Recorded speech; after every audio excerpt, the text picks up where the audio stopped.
And that is a wrap on Yu-Gi-Oh! Season 1. Look, it is far from perfect. Some of the filler episodes aren't great, and there were some absolutely insane rulings, such as attack the moon and dropping the castle on all of Panic's monsters, and the wall of Karibos preventing Kaiba's Blue Eyes Ultimate Dragon from doing anything. Though I have to point out that I did do a little bit of research, and it does seem like my theory about everyone having to have a monster on the field every turn in Duelist Kingdom, otherwise they will lose, is true.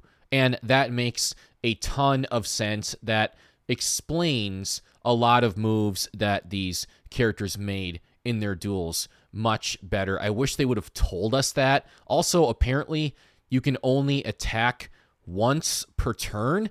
Somehow I never noticed that, but looking back in all these duels, yeah, I don't think anyone ever attacked more than once on a turn, which is wild. I am so glad that Season 2 will fix a lot of these dueling mechanical issues. Starting with only 2,000 life points and not being able to attack directly is crazy. And they don't explain some card effects very well. There is definitely some inconsistency with the gameplay, but that kind of stuff doesn't really take away from my enjoyment of the show at all. The cards having different effects than they do in real life is not an issue whatsoever, just something that I like pointing out.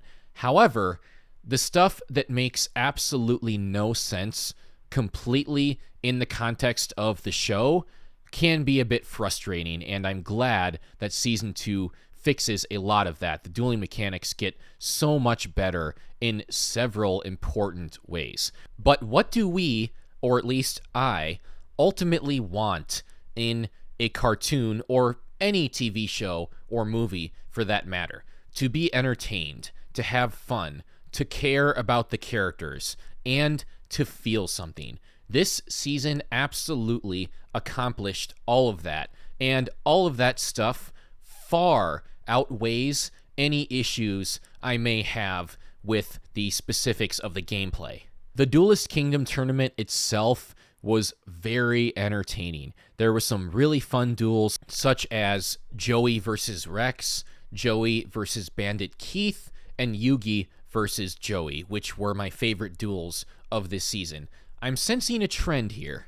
Pretty good move, huh, Yugi? And plenty of badass, chill-inducing moments, aka pretty much every time Yami gives a big speech or threatens a villain or the Millennium Battle music plays. And Duelist Kingdom, in and of itself, is a very adventurous place and makes for some pretty fun adventures. The character banter was great. There were several great character arcs.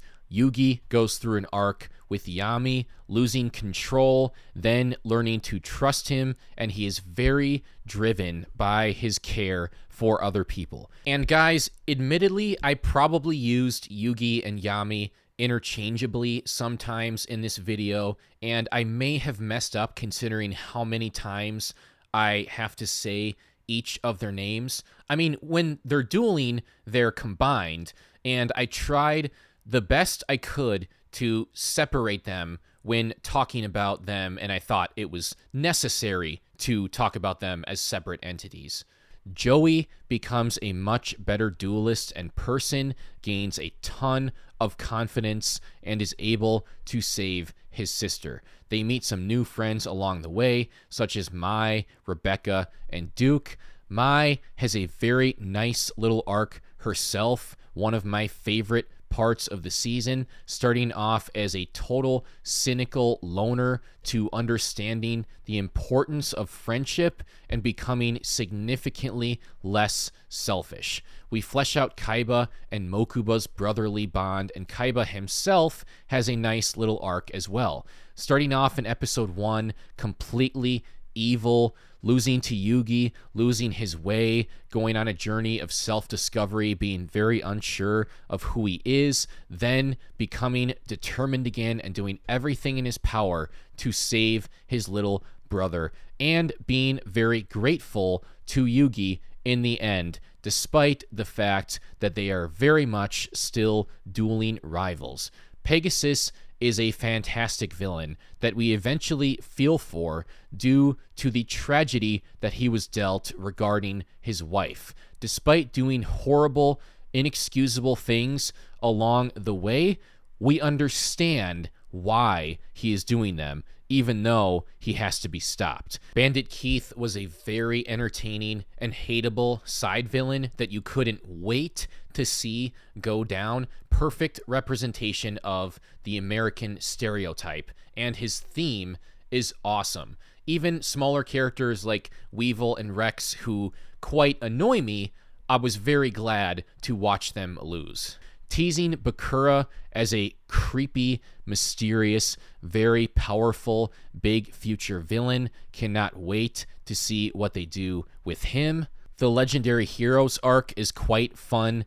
As stated, I enjoy a video game-esque adventure. The themes of friendship and fighting for the ones you love run constant throughout the whole season. Cheesy, definitely, but it works. The music and voice acting are great overall, something this show excels at throughout its run. Special acting shoutouts to Dan Green as Yugi and Yami-Yugi, Wayne Grayson as Joey, Eric Stewart as Kaiba, Megan Hollingshed as Mai, to be honest, I am not sure how to pronounce that, and Darren Dunstan as Pegasus. Of course, there were many more. I couldn't possibly mention all of them. We get a little bit of lore as far as the backstory of Duel Monsters and the Millennium items, with way more to come. And assuming this video does well, stay tuned for my Season 2 retrospective. I absolutely cannot wait to dive into my favorite arc of the entire show, Battle City.